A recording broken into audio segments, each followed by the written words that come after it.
vídeo em que a gente vai relembrar rapidinho tudo que a gente viu em sala de aula, ok? Então, turma, nós vimos em sala de aula que a química é uma ciência exata, cujo objeto de estudo é a matéria.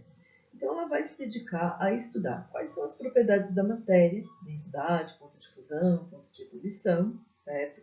Como é que eu posso transformar essa matéria, fenômenos químicos, fenômenos físicos, ok? As reações químicas, e de que forma a gente pode obter novos produtos.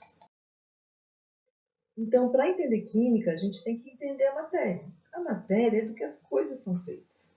O ar que a gente respira, a água que a gente bebe, ok? O solo por onde a gente caminha. Então, tudo que tem massa e ocupa lugar no espaço é matéria. O que eu não consigo classificar como matéria? Classifico como energia. Por exemplo, o som. Não dá para colocar o som numa balança e medir quantos quilos de som a gente tem. Então, o som é energia. Mesma coisa a luz. Não tem como botar luz dentro de uma proveta e medir o volume da luz. Então, a luz é energia. Ou seja, no universo, tudo é formado por matéria e energia. A massa. A massa é a quantidade de matéria que um corpo possui. Como é que a gente mede a massa? Usando uma balança. Então, quando a gente sobe na balança, nós estamos medindo a massa do nosso corpo, certo? A nossa massa corporal. A unidade da massa no sistema internacional é o quilograma. Mas em laboratório, por exemplo, a gente não trabalha com quantidades muito grandes, a gente trabalha com quantidades pequenas que estão sendo analisadas. Então, a gente vai usar muito a grama e o miligrama. Agora, a indústria, que tem que transportar produtos de um lado para o outro, que trabalha com quantidades muito grandes de massa, de matéria, ela vai usar a tonelada, certo? Volume. O volume é o espaço ocupado por um corpo, ok? Em laboratório, a gente vai usar alguns objetos, como o balão volumétrico, a bureta, a pipeta graduada, a pipeta volumétrica e a proveta para medir o volume dos líquidos. A unidade internacional do volume é o metro cúbico. Mas o metro cúbico ele é muito utilizado na física e pelos engenheiros da construção civil, certo? Que vai trabalhar com espaços muito grandes, volumes muito grandes. Em laboratório, nós trabalhamos com medidas pequenas. Então, nós vamos usar o litro, o mililitro e o centímetro cúbico. Lembrando que o centímetro cúbico corresponde ao mililitro, ou seja, 1 centímetro cúbico é exatamente igual a 1 ml, certo? Agora, se eu tiver um sólido de formato regular, por exemplo, um paralelepípedo, um cubo, uma pirâmide ou um cilindro, eu posso usar fórmulas matemáticas para calcular o volume desses sólidos, ok? Densidade. A densidade é a relação entre a massa e o volume de uma substância, certo? Ou seja, a divisão. Vou dividir a massa pelo volume e vou obter a densidade. Ela é uma propriedade específica da matéria. Ou seja, se eu tiver uma substância, seja ela pura ou composta, eu consigo calcular o valor dessa densidade e ele não vai se alterar. É uma das maneiras que a gente tem no laboratório de determinar se uma substância é pura ou não e até de averiguar que substância é essa. É através do cálculo da densidade. Nós calculamos a densidade e, através do valor obtido, a gente consegue determinar que substância é essa. Para entender um pouquinho melhor a densidade, eu trouxe 3 exemplos, bem parecidos com os que a gente tem no caderno, certo? Então, nós temos o primeiro exemplo. Ao colocar um sólido de forma irregular, de massa igual a 1,62 gramas, em uma proveta, contendo 10 ml de água, observou-se que o volume final do líquido foi de 10,6 ml. Calcule a densidade do sólido cristalino. Então, a gente tem um sólido de forma irregular, não tem como usar a fórmula matemática para achar o volume desse sólido. Por isso que nós vamos mergulhá-lo em água para calcular o volume dele. A gente pega a proveta, que é esse objeto de graduação, certo? Nós vamos encher com água até um determinado volume, que nós vamos chamar de volume inicial, e vamos mergulhar ele dentro da proveta. O que vai acontecer com o volume desse objeto? Ele vai aumentar, certo? Então, a gente anota o volume final e calcula a diferença. Volume final menos volume inicial. No caso do problema, nós temos volume inicial 10 ml, volume final 10,6. 10,6 menos 10, o meu volume será de 0,6 ml, mililitros. Esse é o volume do meu objeto. Para calcular a densidade dele agora é fácil. É só pegar a massa, 1,62, dividir pelo volume dele, não o volume da água, 0,6, e eu vou obter a densidade, 2,7 gramas por ml. Não é tão difícil assim. Exemplo número 2. A densidade da prata é 10,5 gramas por centímetro cúbico. Determine a massa em gramas de uma peça cúbica de prata de 2 centímetros de aresta. Então, nesse problema, nós temos uma peça cúbica. Uma peça cúbica, eu posso usar a fórmula matemática, que é a fórmula do cubo, para calcular o volume dessa peça. Então, vai ser a altura vezes largura vezes comprimento. Se ela é cúbica, esses valores são iguais, né? Uma peça cúbica tem todos os seus lados iguais. Largura, comprimento, altura.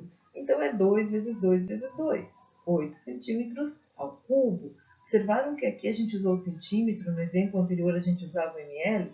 O ml é muito usado quando a gente trabalha com líquidos, né? Proveta vai ser ml. Aqui é um cubo, eu estou multiplicando centímetro vezes centímetro, centímetro ao cubo.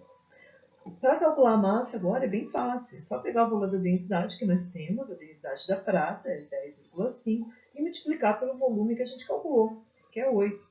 10,5 vezes 8, 84 gramas. Fácil, né? Terceiro exemplo. No terceiro exemplo, nós temos a densidade da gasolina. Então, em condições ambientes, a densidade da gasolina é de aproximadamente 0,75 gramas por centímetro cúbico. Qual é o volume de um recipiente que contém 3.750 gramas de gasolina? Então, a gente vai reestruturar a fórmula da densidade. Eu vou colocar o volume em destaque. O que eu fiz? Né? A fórmula da densidade é D igual a M sobre V. Eu trouxe o V para cima e levei o D para baixo. Então, o volume vai ser igual a massa dividida pela densidade. Nós temos o valor da massa, 3.750. Temos o valor da densidade, 0,75. Basta dividir. 3.750 dividido por 0,75 é igual a 5.000 ml. Lembrando que 1 litro tem 1.000 ml, então 5.000 ml correspondem a 5 litros. Seria o 5.000 dividido por 1.000, que vai dar 5. Fácil. Estados físicos da matéria. As substâncias se encontram em 3 estados físicos diferentes na natureza: o sólido, o líquido e o gasoso. O que diferencia um estado físico do outro é a forma, o volume e a agregação molecular. Por exemplo, o sólido ele tem forma constante e volume constante. Ele não se altera, ele é sempre igual. Por que isso acontece? Porque as suas moléculas estão muito unidas, elas estão muito próximas, elas se encontram no retículo cristalino. Então, elas não têm liberdade de movimento, não tem para onde se mover. O máximo que elas fazem é vibrar uma contra a outra.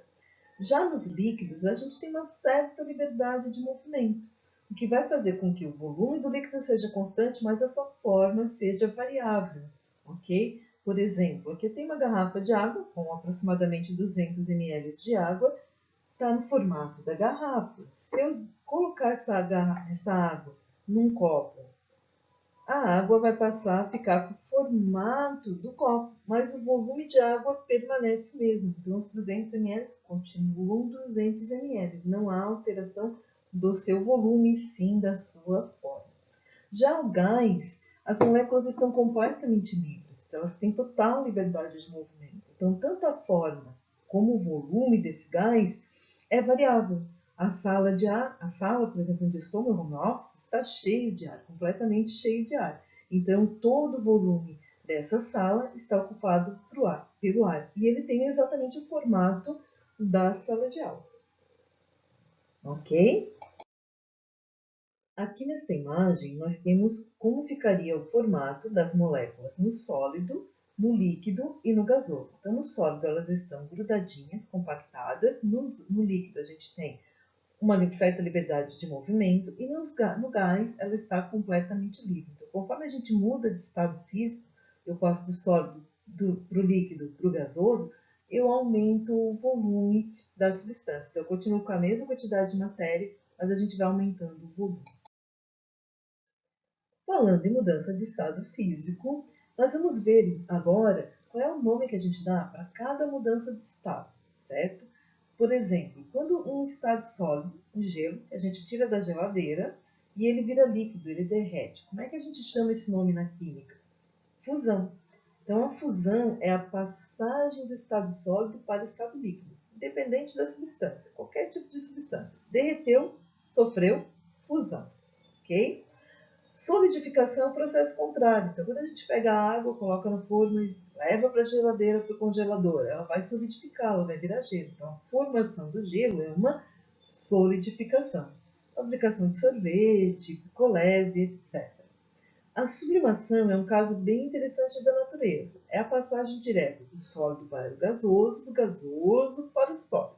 Nós só temos 3 substâncias que sofrem sublimação na natureza, que é o gelo seco, o iodo e a naftalina. O gelo seco é muito utilizado para fazer aquele efeito de fumaça e de neblina em shows. Não é tóxico, não tem problema. Só resseca muito a garganta, então tem que tomar bastante água, se ficar muito exposto a essa fumaça. O iodo, que para obter ele em estado líquido a gente dissolve ele em álcool, a solução alcoólica de iodo, muito utilizada antigamente para curar os machucados de quando a gente era criança, arde pra caramba, aquela laranja, a minha mãe passava quando a gente era criança, gente, não tem ideia da dor. A naftalina, certo? Que é aquela pedrinha branca que a gente compra no mercado, deixa no armário e a naftalina desaparece. Por que ela some? Ela passa do sólido para o gasoso, deixa só o cheirinho. Aquele cheirinho não é muito agradável. Como as baratas e as traças não gostam desse cheiro, é por isso que a gente põe a naftalina no armário. Tá? Espanta tudo quanto é traça e barata. A passagem do gasoso para o líquido nós chamamos de condensação. A condensação ela ocorre naturalmente. Dia frio, banho quente. O que acontece com o espelho do banheiro? Fica todo embaçado. De onde é que veio essa água? Do ar de vapor que saiu do chuveiro. Então, a água no estado de vapor dentro do ambiente encontra uma superfície fria, sofre condensação, forma pequenas gotículas de água que vão se fixar nessa superfície fria, deixando o espelho do banheiro embaçado. Já a liquefação é o mesmo processo, é a passagem do gasoso para o líquido, mas ela ocorre em laboratório, a gente faz ela em laboratório. Nós pegamos uma substância que é naturalmente gasosa, por exemplo, gás liquefeito de petróleo, propano e butano, a gente comprime dentro do botijão, aumenta muito a pressão, diminui a temperatura e ele vai passar de gás para líquido. Então, se eu pegar o botijão de cozinha, por exemplo, e dar uma sacudida, eu vou observar que tem um líquido lá dentro. Esse líquido, na verdade, era gasoso. Então, a gente comprime para botar dentro do botijão, ele vai ficar dentro do botijão no estado líquido. Quando a gente abre a válvula, ele vai entrar em ebulição, na verdade, lá dentro. Depois a gente vai ver mais no próximo slide o que é ebulição. E ele volta para o estado gasoso. Mas para colocar ele dentro do botijão, eu tenho que fazer a liquefação, certo? Passar do gasoso para o líquido, aumentando a pressão e diminuindo a temperatura. Então, ele é feito em laboratório. A vaporização, que é a passagem do líquido para o gasoso, que é quando a gente abre a válvula lá do botijão de cozinha, ela pode ocorrer de 3 maneiras diferentes: evaporação, ebulição e calefação. Então, a evaporação. A evaporação é a passagem lenta de líquido a vapor. Ela ocorre na superfície do líquido, ela é espontânea, acontece naturalmente. A roupa secando no varal, por exemplo. A gente tira ela molhada da máquina, do tanque, estende no varal e ela seca. Onde é que foi essa água que estava na roupa? Ela evaporou. A gente não consegue ver o vapor saindo da roupa, certo? Então não há visualização. A ebulição é a passagem violenta, ou seja, eu consigo observar, eu consigo ver, ocorre dentro do líquido, são aquelas bolinhas que se formam quando a água está fervendo. Então a água entrou em ebulição, começou a ferver, começou a aparecer bolhas dentro do líquido. É nesse momento que eu digo que a água entrou em ebulição. Ok? A calefação é a passagem imediata. Quando a gente joga água fria na chapa quente, o que acontece? Sai aquela nuvem de vapor. Então, imediatamente a água evapora. Calefação. Ponto de fusão, ponto de ebulição. Por que eles são importantes? Ponto de fusão e ponto de ebulição são duas propriedades físicas e específicas da matéria. Nós vamos utilizar tanto o ponto de fusão quanto o ponto de ebulição para determinar o estado físico de uma substância. Então, eles são calculados em laboratório para quase todas as substâncias que a gente conhece na natureza. A gente tem o valor da fusão e da ebulição delas. Então, dependendo desses valores, eu consigo, em laboratório, determinar se uma substância é pura ou não, e também determinar, prever qual vai ser o estado físico dessa substância em determinada temperatura. Então, como é que a gente faz isso, né? Eu vou dar um valor de temperatura. Tem uma tabelinha com a fusão e a ebulição. Se a temperatura dada for menor que o ponto de fusão, que é a passagem do sólido para o líquido, eu tenho um sólido, certo? Então, a substância ainda não derreteu. Então, a temperatura precisa ser menor que o ponto de fusão para que a substância esteja no estado líquido. Se a temperatura na qual a substância se encontra for maior que a fusão, mas menor que a ebulição, ela vai estar no meio entre fusão e ebulição, na escala das temperaturas. Ela vai ser um líquido, porque ela já derreteu, mas ela ainda não vaporizou, ok? Agora, se a temperatura na qual a minha substância se encontra for maior que o seu ponto de ebulição, eu tenho gás. Eu já entrei em ebulição, eu já me transformei em gás, eu passei desse ponto. Eu tenho estado gasoso. Para entender um pouquinho melhor, a gente tem essa tabela. Nessa tabela nós temos três substâncias: o butano, o etanol e o fenol. Temos o ponto de fusão e o ponto de ebulição em graus Celsius para os três. Eu vou colocar as três substâncias, butano, etanol, fenol, a 25 graus Celsius e 1 atm. E eu quero descobrir qual vai ser o estado físico dessas três substâncias. Então, comparando o 25 com o menos 138 e o zero do butano. O 25 é maior que menos 138 e é maior que o zero. Portanto, a 25 graus Celsius, o butano estará no estado físico gasoso, será gasoso. Já o etanol, a 25 graus Celsius, ele vai ser líquido. Por que isso vai acontecer? Porque o 25 ele é maior que o menos 115, mas ele é menor que 78. Ele está no meio, entre o 115 e o 78. Portanto, o etanol a 25 graus Celsius será líquido. Já o fenol será um sólido, porque o 25 é menor que o 41, é menor que o ponto de fusão do fenol. Então, o fenol a 25 graus Celsius estará no estado sólido. Alguma dúvida? Não? Então, vamos adiante. As substâncias, elas são divididas em simples e composta, certo? Então, quando a gente não tem uma mistura. As misturas são várias substâncias, não tem uma fórmula química definida, não tem propriedades definidas. As substâncias puras têm propriedades bem definidas e vão ser representadas por uma fórmula química. Dependendo da fórmula química, então, ou ela é classificada como simples ou ela é classificada como composta. Bem fácil de diferenciar. A simples é formada por um único elemento químico, tem o mesmo símbolo repetido várias e várias e várias vezes. Então, por exemplo, gás hidrogênio, H2, hidrogênio com hidrogênio, oxigênio, O2, oxigênio com oxigênio, ozônio, O3, fósforo branco, P4. Então, eu tenho sempre o mesmo elemento químico repetindo dentro da molécula, substância simples. Já a substância composta é formada por elementos químicos diferentes, então eu vou ter átomos diferentes formando essa molécula. Por exemplo, o ácido clorídrico ou gás clorídrico, hidrogênio e cloro, a amônia, que é um nitrogênio, 3 hidrogênios, o NH3, a água, H2O, gás carbônico, CO2, são as substâncias compostas, apresentam mais de um elemento químico na mesma molécula. Então, diferença entre substância pura e mistura, para ficar bem claro. A substância pura tem propriedades específicas, constantes, o valor não se altera. Ponto de fusão, ponto de ebulição, densidade, solubilidade. Nós usamos essas propriedades em laboratório para diferenciar uma substância da outra. Já as misturas, que é um conjunto de moléculas, são várias substâncias juntas, unidas, elas não têm propriedades específicas, ok? O valor dela varia, muda. Então, a fusão não tem um ponto de fusão, não tem um ponto de ebulição. A densidade vai depender da quantidade de substâncias que a gente tem, da quantidade de massa que a gente tem. Então, não tem um valor fixo. Essa é a principal diferença entre substância pura e mistura. As propriedades da pura são fixas, são constantes, e a da mistura não são constantes. Tipos de misturas que nós temos. As nossas misturas são classificadas em homogêneas e heterogêneas.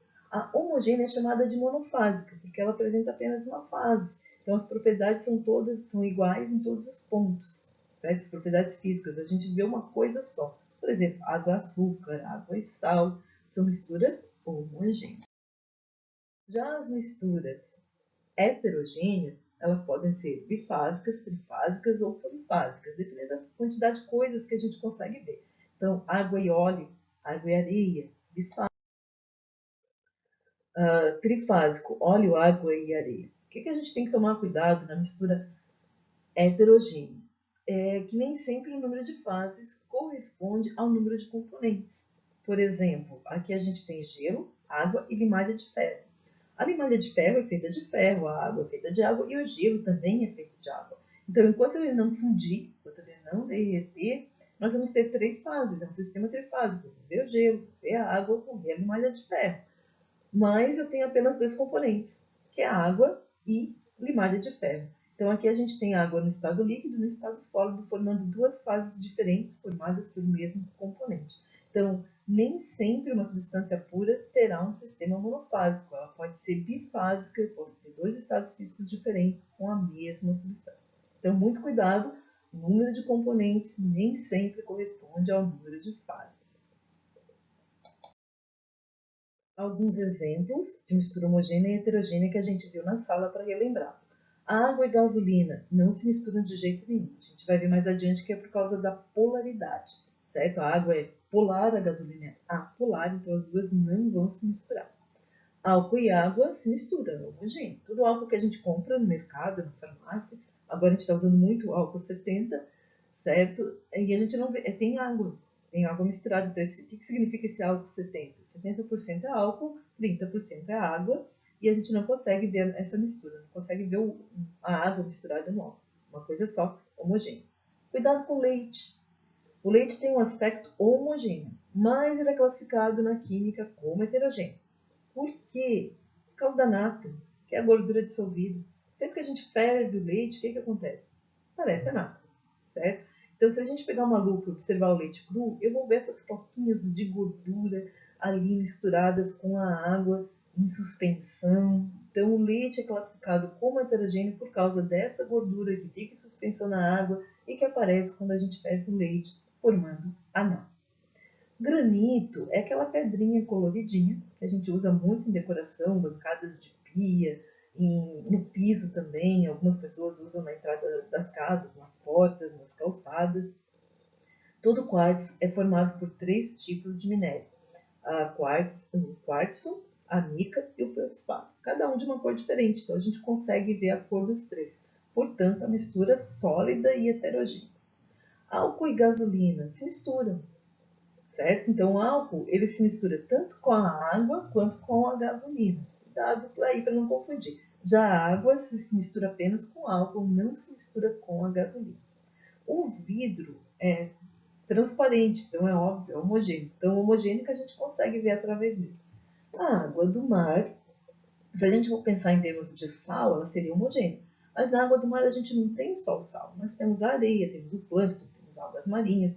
Então, a água do mar, classificada como heterogênea por causa da presença desses micro-organismos e da areia. Bem, pessoal, por hoje é só. Essa é a nossa revisão. Espero que vocês tenham gostado. Se não entenderam alguma coisa ou ainda estão com alguma dúvida, entre em contato. Os contatos estão lá nas instruções. Leiam as instruções com muita atenção antes de fazer a prova na atividade do Classroom, ok? E dúvidas é só me chamar nos horários que eu passei para vocês, que a gente vai tentar sanar todas as dúvidas antes de fazer essa prova, ok? Obrigada pela atenção, fiquem em casa e a gente se vê na próxima atividade. Tchau!